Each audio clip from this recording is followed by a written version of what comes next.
Most haunted village, बेमनी गांव। वर्तिका को विश्वास नहीं हो रहा था कि उसके कॉलेज की बेस्ट फ्रेंड पायल की शादी हो रही थी। आज ही उसके घर पर पायल की शादी का कार्ड आया था। पायल का परिवार हिमाचल के बेमनी गांव से था और पायल की शादी भी उसी गांव में थी। वर्तिका बहुत एक्साइटेड थी क्योंकि वो पहली बार कोई पहाड़ी शादी अटेंड करने वाली थी। वर्तिका 2 दिन बाद ही अपना सामान लेकर बेमनी गांव पहुंच गई। गांव में घुसते ही वर्तिका पहाड़ों के नजारों में खो गई, पर तभी उसके सामने कुछ अजीब सा हुआ। एक आदमी जोर जोर से चिल्लाकर एक पेड़ पर अपना सर मार रहा था और उसके सर से खून भी बह रहा था, पर आसपास के लोगों को मानो उससे कोई फर्क ही नहीं पड़ रहा था। वर्तिका को उस आदमी के पास जाने से भी डर लग रहा था, पर उसने हिम्मत करके जैसे ही उस आदमी को रोकने के लिए उसकी तरफ कदम बढ़ाए, 2 लोग उस आदमी के पास पहुंचे और उसे बाजुओं से पकड़कर कहीं दूर ले गए। कुछ सेकंड्स के लिए वर्तिका सोच में पड़ गई कि तभी उसे अपने पीछे से किसी की आवाज आई, वर्तिका। वर्तिका ने पीछे मुड़कर देखा तो उसकी बेस्ट फ्रेंड पायल खुद उसे लेने के लिए घर से बाहर आई थी। पायल के हाथों में लगी मेहंदी देखकर वर्तिका उस पागल आदमी के बारे में भूल ही गई और पायल के साथ उसके घर के अंदर चली गई। घर के अंदर घुसते वक्त वर्तिका ने देखा कि कुछ पंडित पायल के घर के बाहर नमक से एक घेरा बना रहे हैं। मंत्र पढ़ते हुए वो पंडित पूरे घर के आसपास नमक बिछा रहे थे। वर्तिका ने पायल से इसके बारे में पूछा तो पायल ने बताया कि गांव में शादी वाले घरों को ऐसे ही बचाया जाता है। बचाया जाता है? ये सुनकर वर्तिका के मन में और नए सवाल आ गए थे। वो अपने सवाल पूछ पाती कि उससे पहले ही घर की बाकी औरतें उन दोनों को खींचकर तैयार होने के लिए ले गईं। कुछ ही घंटों में पायल और वर्तिका भी तैयार हो गईं और सभी लोग शादी के लिए निकल गए। मंडप में बैठे दुल्हा दुल्हन और उनके परिवार के लोग शादी की रस्में कर रहे थे। उसी रस्म के बीच पंडित ने पायल को मंडप में जल रही आग में घी डालने को कहा, लेकिन तभी पायल मंडप में बैठे बैठे अचानक से अपने सर को बाईं और दाईं तरफ हिलाने लगी। पंडित के दोबारा कहने पर पायल ने सीधा पूरा घी का डब्बा उठाया और उस आग के अंदर फेंक दिया।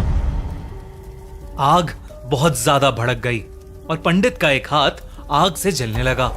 गाइस, वीडियो में आगे बढ़ने से पहले गवर्नमेंट ऑफ जरवनी शिलासपुरा नाम के शहर में अपने नए माइनिंग प्रोजेक्ट ले जाती है। माइनिंग करते समय शिलासपुरा के एक प्राचीन मंदिर के कुछ हिस्से में दरार आ जाती है। लोग कहने लगते हैं कि वो मंदिर एक मायावी का है और अगर उस मंदिर को कुछ भी नुकसान हुआ तो फिर उसकी माया से पूरा शिलासपुरा बर्बाद हो जाएगा। है ना बड़ा सुपर नेचुरल और इंटरेस्टिंग प्लॉट। चलिए मिलकर पता लगाएं कि आखिर शिलासपुरा का क्या राज है। चेकआउट हॉल ही बैठी थी और ये देखकर उसकी आंखें फटी की फटी रह गईं। देखते ही देखते पायल के हाथों का रंग काला पड़ने लगा और वो जोर जोर से अपने हाथों से जमीन पीटने लगी।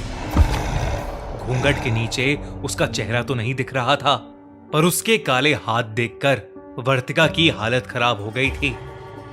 पर मंडप में बैठे लोग वहां खड़े होकर बस पायल को देख रहे थे। उनमें से कोई भी डरा हुआ नहीं लग रहा था।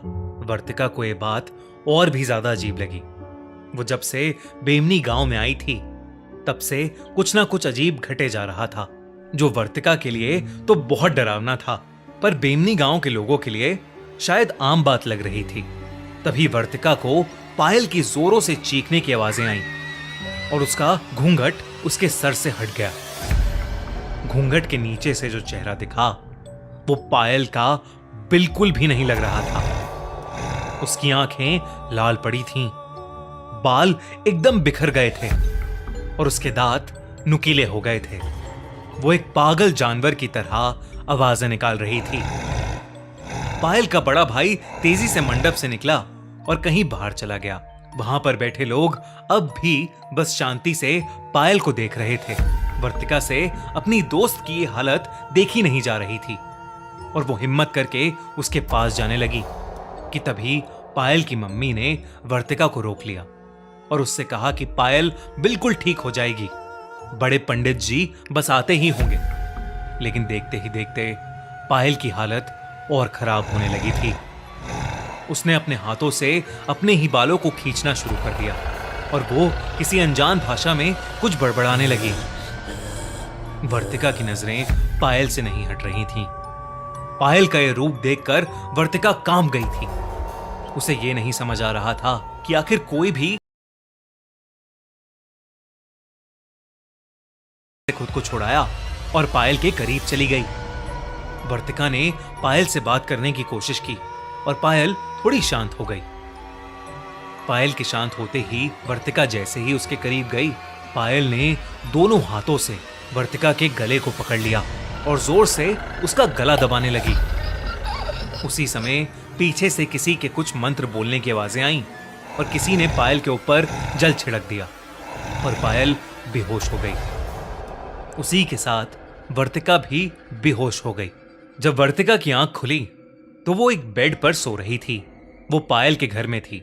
वो उठकर पूरे घर में देखने लगी, लेकिन पायल घर में थी ही नहीं। उसने पायल को आवाजें लगाना शुरू किया, पर उसे वो कहीं नहीं दिखी।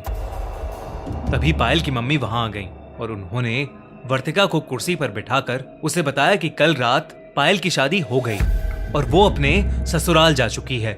उन्होंने वर्तिका से कहा कि कल रात जो कुछ भी हुआ था वो बेमनी गांव में होने वाली एक आम घटना थी।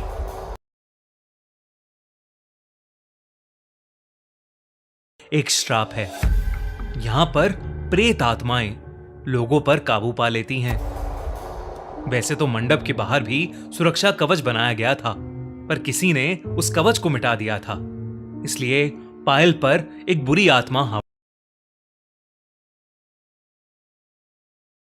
रहा था। उसने पायल को फोन किया तो पायल बिल्कुल सही सलामत अपने नए घर में थी। वर्तिका उसी दिन बेमनी गांव छोड़कर अपने घर वापस चली गई।